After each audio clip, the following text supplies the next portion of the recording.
Big Boss Malayalam season 6-ൽ wild card എൻട്രിയായി എത്തിയ മത്സരാർത്ഥികളിൽ ഏറ്റവും കൂടുതൽ ശ്രദ്ധ നേടിയ താരമാണ് DJ സിബിൻ. ഒരു യഥാർത്ഥ ബിഗ് ബോസ് മെറ്റീരിയലാണ് സിബിൻ എന്നാണ് പ്രേക്ഷകർ ഒന്നടങ്കം അഭിപ്രായപ്പെട്ടത്. കയറിയ 2-ാം ദിവസം മുതൽ ഹൗസിൽ വലിയ ചലനങ്ങൾ സൃഷ്ടിക്കാൻ സിബിന് സാധിച്ചിരുന്നു. വാക്ചാതുര്യവും ഗെയിം മനസ്സിലാക്കി ശത്രുപക്ഷത്തുള്ള മത്സരാർത്ഥികളെ കൃത്യമായി തളർത്താനുള്ള തന്ത്രവുമെല്ലാം സിബിനുണ്ടെന്നാണ് പ്രേക്ഷകർ അഭിപ്രായപ്പെട്ടത്. ഒരുപക്ഷെ ഈ സീസണിൻ്റെ കപ്പ് ഉയർത്താൻ വരെ ശേഷിയുള്ള മത്സരാർത്ഥിയാണ് സിബിൻ എന്നുവരെ ആരാധകർ പ്രവചിക്കുന്നുണ്ട്. എന്നാൽ കഴിഞ്ഞ ദിവസങ്ങളിൽ വലിയ തിരിച്ചടിയാണ് സിബിന് ഷോയിൽ ഉണ്ടായത്. ജയിൽ നോമിനേഷനിടെ ജാസ്മിൻ്റെ പ്രകോപനത്തിൽ വീണ സിബിൻ ജാസ്മിന് നേരെ മോശമായ ആംഗ്യം കാണിച്ചതോടെയായിരുന്നു സംഭവങ്ങളുടെ തുടക്കം. പിന്നാലെ തന്നെ സിബിൻ ക്ഷമ ചോദിച്ചിരുന്നു. എന്നാൽ കഴിഞ്ഞ ദിവസം അവതാരകനായ മോഹൻലാൽ നേരിട്ട് ഈ വിഷയത്തിൽ സിബിനിൽ നിന്നും വിശദീകരണം തേടി.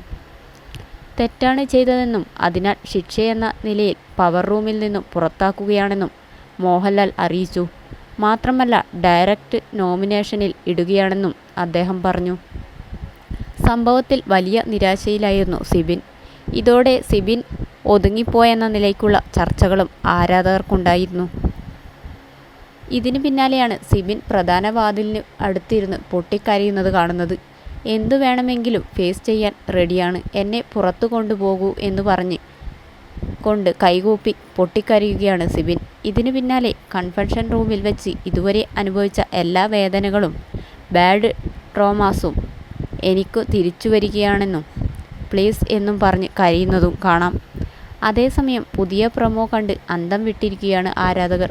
സിബിൻ ക്വിറ്റ് ചെയ്തു എന്നാണ് പലർക്കും അറിയേണ്ടത്.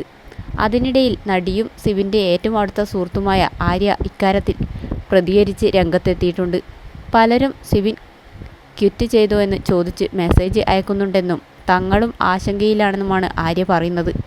ഞങ്ങളും തകർന്നിരിക്കുകയാണ്, ഞങ്ങൾക്കും കൂടുതൽ വിവരങ്ങൾ അറിയില്ല. അവൻ ക്വിറ്റ് ചെയ്തിട്ടില്ലെന്ന് മാത്രമാണ് അറിയാൻ കഴിഞ്ഞിട്ടുള്ളത്. യഥാർത്ഥത്തിൽ സംഭവിച്ചത് എന്തെന്ന് മനസ്സിലാക്കാൻ നാളത്തെ ലൈവിനായി കാത്തിരിക്കുകയാണ്. അവന് മാനസികാരോഗ്യം തിരിച്ചു കിട്ടാൻ പ്രതീക്ഷിക്കാം എന്നാണ് ആര്യ കുറിച്ചത്.